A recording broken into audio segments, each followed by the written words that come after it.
വചനമൊഴി November 4.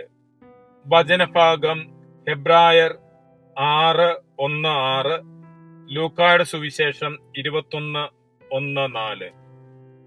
വിശുദ്ധ ലൂക്ക അറിയിച്ച നമ്മുടെ കർത്താവ് ഈശോ മിശിഹായുടെ പരിശുദ്ധ സുവിശേഷം. ഈശോ കണ്ണുകൾ ഉയർത്തി നോക്കിയപ്പോൾ ധനികർ ദൈവാലയ ഭണ്ഡാരത്തിൽ കാണിക്കയിടുന്നത് കണ്ടു. ദരിദ്രയായ ഒരു വിധവ 2 ചെമ്പുതൊട്ടുകൾ ഇടുന്നതും അവൻ കണ്ടു. അവൻ പറഞ്ഞു, സത്യമായി ഞാൻ നിങ്ങളോട് പറയുന്നു, ദരിദ്രയായ ഈ വിധവ മറ്റെല്ലാവരെയും കൂടുതൽ ഇട്ടിരിക്കുന്നു. എന്തെന്നാൽ അവരെല്ലാവരും തങ്ങളുടെ സമൃദ്ധിയിൽ നിന്ന് കാണിക്കയിട്ടു. ഇവളാകട്ടെ തന്റെ ദാരിദ്ര്യത്തിൽ നിന്ന് ഉപജീവനത്തിനുള്ള വക മുഴുവനും ഇട്ടിരിക്കുന്നു. ഈശോയിൽ സ്നേഹമുള്ളവരെ, ഇന്ന് തിരുവചനം നമുക്ക് മുൻപിൽ നൽകുന്ന ഒന്നാമത്തെ ചിന്ത ഈശോ എല്ലാം കാണുന്നു എന്നുള്ളതാണ്. ദൈവാലയത്തിൽ നേർച്ചയിടുന്ന ധനികനെയും കർത്താവിന്റെ സന്നിധിയിൽ കാഴ്ച സമർപ്പിക്കുന്ന ദരിദ്രയെയും അവിടുന്ന് കാണുന്നു.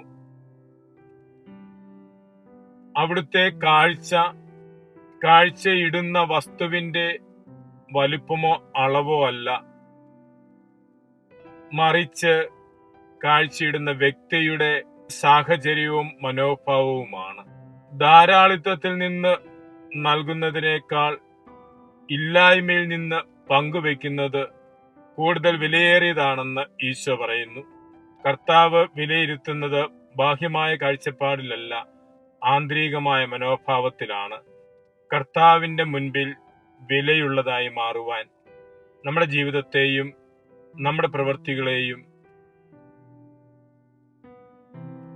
നമ്മുടെ ജീവിതവും നമ്മുടെ പ്രവൃത്തികളും കർത്താവിന്റെ മുൻപിൽ വിലയുള്ളതാക്കി മാറ്റുവാൻ നമുക്ക് സാധിക്കണം എന്ന് തിരുവചനം ഓർമ്മിപ്പിക്കുന്നു. അതിന് പരിശ്രമിക്കുകയും ദൈവകൃപ പ്രാർത്ഥിക്കുകയും ചെയ്യാം. മിശിഹ നമ്മെ അനുഗ്രഹിക്കട്ടെ. ആമേൻ.